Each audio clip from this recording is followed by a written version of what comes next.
Hello, my name is Zsolt Miklósvölgyi. I'm a curator here at ACB Gallery, and today I'm going to talk about ACB Gallery's recent publication, Bodies of Geometry, a new catalogue focusing on Károly Hopp-Halász.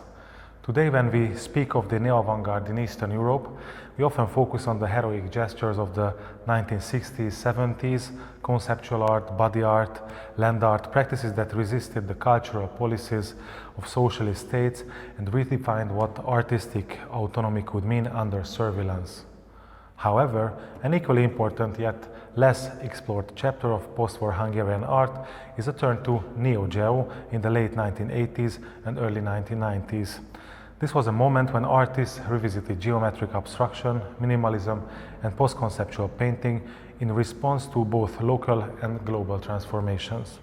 Károly Hopp-Halász, born in 1946 in Pécs, was a central figure in this trajectory. Over 6 decades, his work moved from figurative painting to pop art, op art, conceptual photography, performance, and object installations. Yet, it was his return to geometric forms in the Neo-Geo period that marked a culmination of his formal inquiries. The most recent publication of ACB Gallery's in-house art ResearchLab focuses precisely on this overlooked period. It highlights how, at the end of the 1980s, Hopp-Halász revisited this artistic language. For him, it was not only an aesthetic nostalgia, but as a critical reflection on art historical canon, his personal practice, and the socio-political shifts of Hungary's transition from socialism to market economy. Archiving these works poses specific challenges. Unlike Western Neo-Geo, which emerged in a context of postmodern critique of minimalism and consumer aesthetics, Hopp-Halász's Neo-Geo must be understood within a society grappling with the new freedom, cultural alignments, and institutional voids.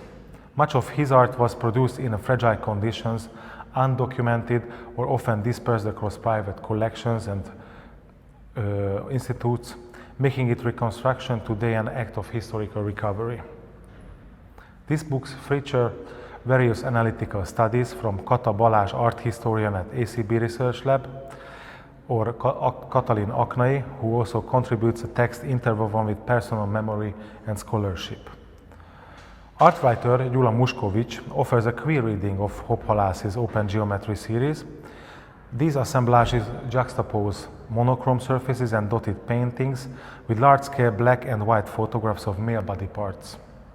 Muskovics' text foregrounds the erotic and gender dimensions embedded within these works, arguing that geometry here becomes a site of embodied identity, destabilizing the assumed neutrality of abstract forms.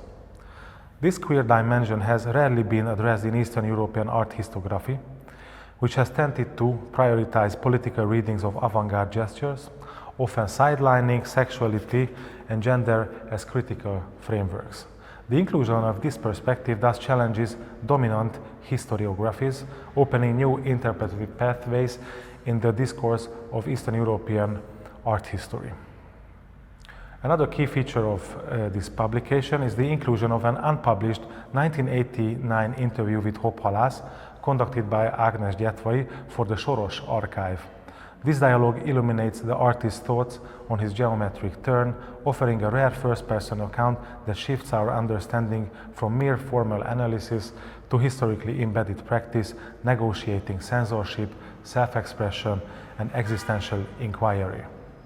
But the challenge of archiving goes beyond gathering text and images. It requires us to rethink the epistemic framework through which we categorize Eastern European neo-avant-garde art.